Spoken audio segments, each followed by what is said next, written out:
Hello and welcome to Deepwell Archival Services. Today we're going to discuss in this brief 5-minute video presentation, we're going to discuss disaster recovery and business continuance contingencies as required by the HIPAA security rule and by other certifying organizations within the medical imaging industry.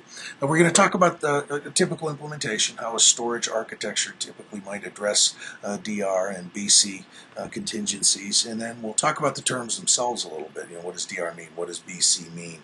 Are the terms mutually inclusive or exclusive? Then we'll talk about a cloud-based vendor-neutral archive implementation and how a properly implemented VNA solution can address business continuance and disaster recovery contingency requirements. So, again, we look at a typical implementation here. You've got the PACS cataloging, incoming patient information with different database structures. You've got primary storage. You've got some sort of long-term archive storage infrastructure here. Typically, might be magneto-optical or tape.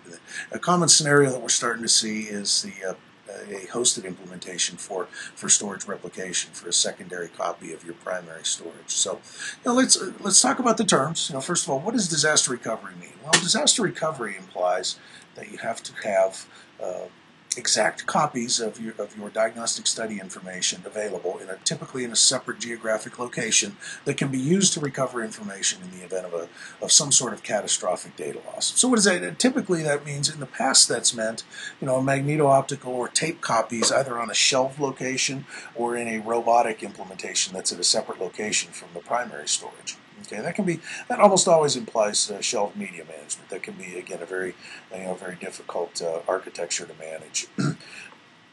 But again, disaster recovery also implies, recovery of systems, application, and data. That process can take an extended period of time. In the interim, after a catastrophic data loss, you have to be able to continue services. You have to be able to continue providing services. That happens through a business continuance or emergency mode of operation infrastructure. So as we're recovering, again, applications, systems, and data from a midterm or long-term perspective, you have to be able to continue to provide services. So how does all this, how do all these data loss scenarios occur, and how can we address them? Okay, so let's look at a typical implementation. You've got the PACS, you've got the primary storage, you've got all these different components, software applications. You can lose access to any or all of them at any given time. That's why they call them disasters. And what we want to do with a vendor-neutral archive implementation is it address as many concurrent failures as possible. Okay, so how do we do that? Well, obviously we've got DICOM information. Ubiquitous DICOM is one answer to that. In our case, we have an on-site implementation. Our on-site server is called the departmental server.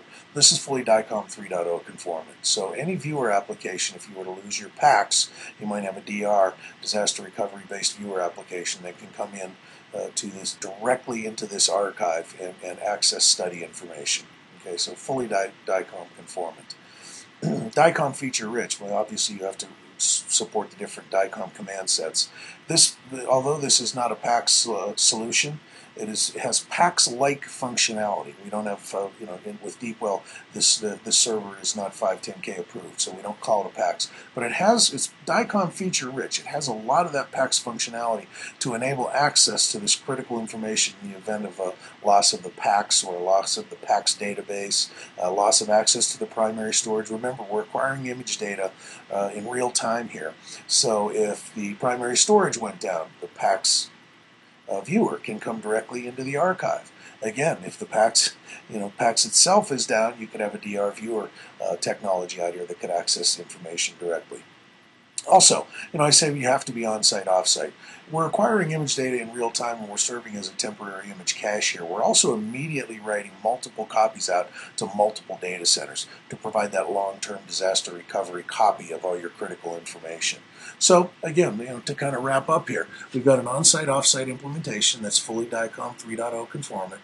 We're maintaining multiple copies of data in multiple locations, separate geographical locations, so we can provide business continuance services with our feature-rich application here, and we're also providing the remote data recovery capabilities with multiple copies of your diagnostic study information. So that's it from a high level. We hope you enjoyed the presentation, and we hope to see you soon on our next video broadcast here at Deepwell.